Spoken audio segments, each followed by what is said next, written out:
Nicole, this is one of the rougher shooting nights of your career. I think close to the worst. Just what were you seeing out there that kind of made your, the touch kind of few balls bounced off? I mean, I don't know. I was taking a shot they usually take. They feel like ball didn't want to get in on some possession. Some possession they play really good defense. So it's a little bit of, when you miss 25 shots, it's a little bit of everything probably. What did you see in Jamal tonight in his return? I mean, he played good. He lead us. He's our general on the floor. I think he looked good. So he's just gonna. Of course, he's gonna have a couple games just to get back to being all himself. So I think I'm happy to have him back. What have you made of this duration of the Clippers? You've seen them a couple times now with James Harden there. What have you made of how they've looked so far? I mean, of course, they have a lot of good players on their roster.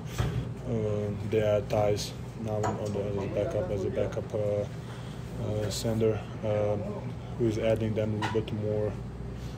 I'm gonna say like more versatile, whatever. But they're really good. They're really talented. They're number one in the steals, and they're really good offensively. So they're good on both ends, So really good basketball team. How have you seen James play differently since he's gotten here? You played against him a lot in the Western Conference before. How have you seen him play differently since he's gotten here? I mean, I played him in he was in Philly, so he played point guard there. So I think he's really good in his role right now, whatever it is. He was really good today. Nikola, how do you think the group's managed everything so far with mostly the success, but then some of the challenges with adjusting without Jamal when he was out, and then games like this? I mean, we have positive score. That's the most important thing. We are winning the games. Of course, we're going to lose some, which is normal. But I think we have a good system, and that's what kind of keep us positive. How have you been able to, throughout your career, just understand that this, you guys won a championship last year, but it's been a long process to get there. How have you been able to allow yourself to remember it's a process? It doesn't happen overnight or in 10 games or 20 games. How have you allowed yourself to think about the big picture? I mean, you need to think that way. I think there is no shortcuts in life, and especially not in basketball. You need time to get used to your teammates, to whoever is next to you, whatever. So it needs time, it needs sacrifice, of course, it needs understanding between each other, relationship, communication. So I mean, it's I think it's normal to be good or to be bad, and then just time and experience.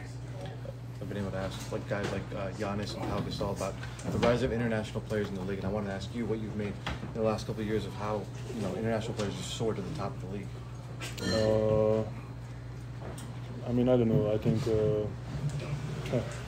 think we have a lot of. We can offer maybe something different in some ways, even as a role player or as a dominant big. I say the main guy, whatever it is. So I think we can offer. We know how to play. I'm going to say important basketball, like when it matters the most, and we are playing under the pressure our whole life. So it's, I think we can offer something more, a little bit different. Do you think that's what makes the adjustment easier to come to the big leagues, to come to the U.S.? Having played in Europe, do you think that's allowed you to make the transition here easier? I mean, I think it's a hard ball. Even if we go to Europe now, I think you need to adjust. So I think it's both ways. It seems like the group's been pretty close-knit, and guys are also pretty disciplined with post-game recovery and all that. In what ways have you seen that benefit the group so far? I mean, I think everybody's doing what they feel that it's good about, and we have a couple veterans that they play in the league a lot, so they can teach young guys what's the good way and what's the bad way. Not bad way, but what's the good way, and then young guys can decide what they're gonna do. So I have my routine, and I'm sticking with it last, I don't know, 5-6 years. So it worked for me. How do you try to teach the guys? All right, guys, give it a rest.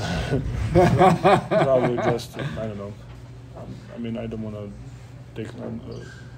I say I don't want to say what they're supposed to do. I think they need to feel what they need to do.